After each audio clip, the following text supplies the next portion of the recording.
अस्सलाम वालेकुम गाइस, उम्मीद है आप सब खैरियत से होंगे। मैं आप सबको अपने चैनल में वेलकम करता हूं। हम कॉम्प्लेक्स एनालिसिस चैप्टर 3 पढ़ रहे थे। प्रीवियस वीडियो में से 3.1 एक्सरसाइज की थी। आज हम 3.2 का आगाज़ करते हैं। तो 3.2 के अंदर वो सबसे पहले पूछता है कि एनालिटिक फंक्शन क्या होता है। तो एनालिटिक फंक्शंस के लिए हमें CR इक्वेशन सेटिस्फाई करवानी पड़ती है। तो CR इक्वेशंस है क्या चीज़, हम उसको थोड़ी सी बात करते हैं, फिर एक्सरसाइज का आगाज़ करते हैं।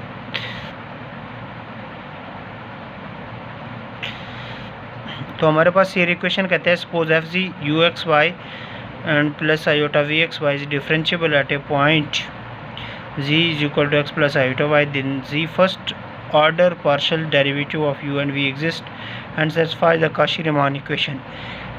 अच्छा, ये काशी-रीमान इक्वेशन या CR इक्वेशन जिसको कहते हैं, ये हमारे पास होती क्या है कि del U over del of X is equal to del V over del of Y के, और इसी तरह del U over del of Y is equal to minus del V over del of X के। अगर ये equation satisfy हो जाती है तो हम उसको क्या कहेंगे, उस फंक्शन को एनालिटिक कहेंगे। तो एक्सरसाइज की तरफ जाते हैं। तो पहला क्वेश्चन कहता क्या है कि in problem 1 to 2 the given function is analytic for Z, show that the Cauchy Riemann equations are satisfy at every point.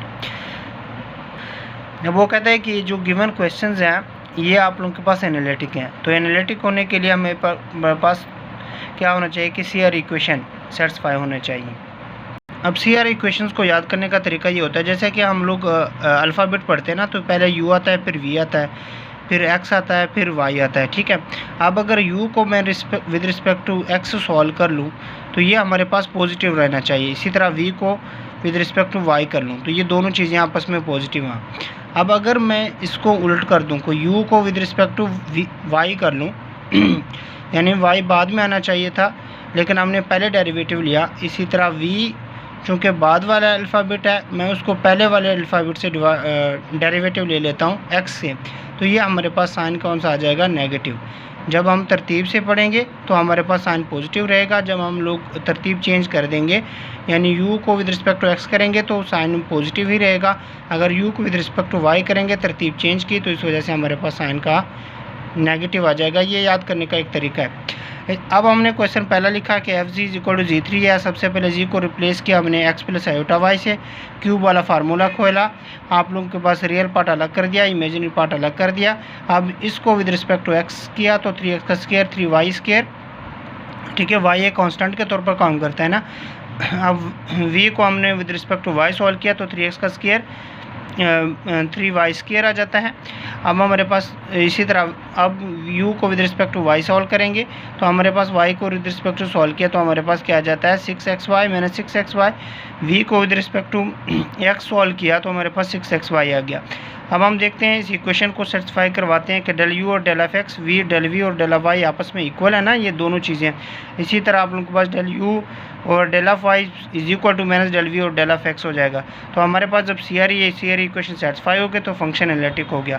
Question number 2 क्या कहता है कि FG is equal to 3G square minus 5G माइनस 6 iota.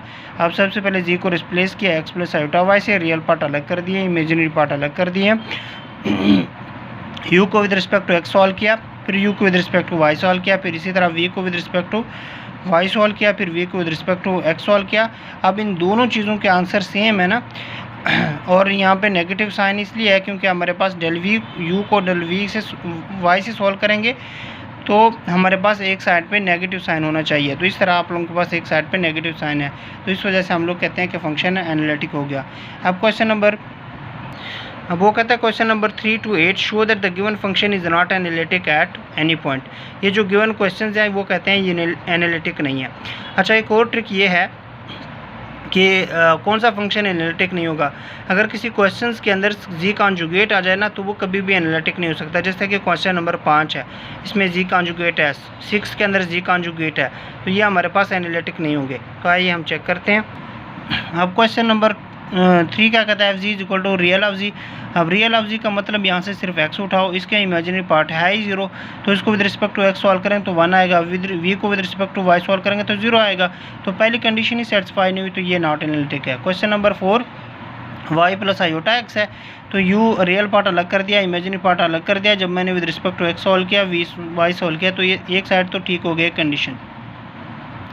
जब मैंने u को with respect to y solve किया तो 1 आ गया, v को with respect to x solve किया तो 1 आ गया, लेकिन एक साइड पे नेगेटिव साइन होना चाहिए, तो इस वजह से दूसरी कंडीशन सेटिस्फाई नहीं कर गई, तो इस वजह से हम लोग क्या कहेंगे कि ये नॉट एनालिटिक है। Question number 5, 4z minus 6z conjugate plus 3, z को रिप्लेस कर दिया x प्लस आयोटा y से, तो मैंने ये रिप्लेस भी किया, मल्टीप्लाई भी करता रहा और इसको कॉन्जुगेट भी लिखा। ये हम लोगों ने सॉल्व किया, फिर मैंने रियल पार्ट इसके अलग कर दी, -2x प्लस 3 होता है, v आप लोगों बस इमेजिनरी पार्ट इसका अलग कर दिया, इसको with respect to x solve किया, with respect to y solve किया, तो हमारे पास ये पहली कंडीशन ही सेटिस्फाई ना हुई, तो हमारे पास नॉट एनालिटिक है। अब क्वेश्चन नंबर 8 है, x और x का square plus y square, y और x का स्क्वायर प्लस y स्क्वायर।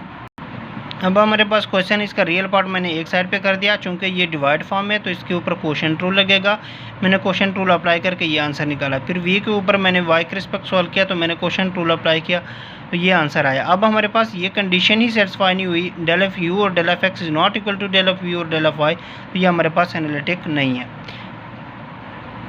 अब question number 9 to 16, use theorem 3.5 to show that the given function is analytic in appropriate domain, यानी इस डोमेन्स के मुताबिक ये आप लोगों के पास फंक्शन क्या होंगे, एनालिटिक होंगे। तो चेक करते हैं, एनालिटिक के लिए शेयर इक्वेशन सेटिस्फाई होनी चाहिए। मैंने क्वेश्चन नंबर 9 लिखा, इसका रियल पार्ट अलग कर दिया, इमेजिनरी पार्ट अलग कर दिया, इसको रियल पार्ट को with respect to x solve किया, फिर with respect to Y solve किया, हमारे पास पहली कंडीशन सेटिस्फाई हो गई, हमारे पास दोनों सेम है ना, u को with respect to Y solve किया, v को with respect to x solve किया, तो एक साइड पे नेगेटिव साइन भी है, तो इस वजह से हमारे पास एनालिटिक फंक्शन हो गया। क्वेश्चन नंबर 10 की तरफ देखें तो x होता है plus sine F x cos hyperbolic y plus iota y होता है plus cos x sine hyperbolic y। Real part अलग कर दिया, इमेजिनरी पार्ट अलग कर दिया, रियल पार्ट का with respect to x solve किया, इमेजिनरी पार्ट को with respect to Y solve किया, तो दोनों का आंसर सेम है, एक कंडीशन सेटिस्फाई हो गई।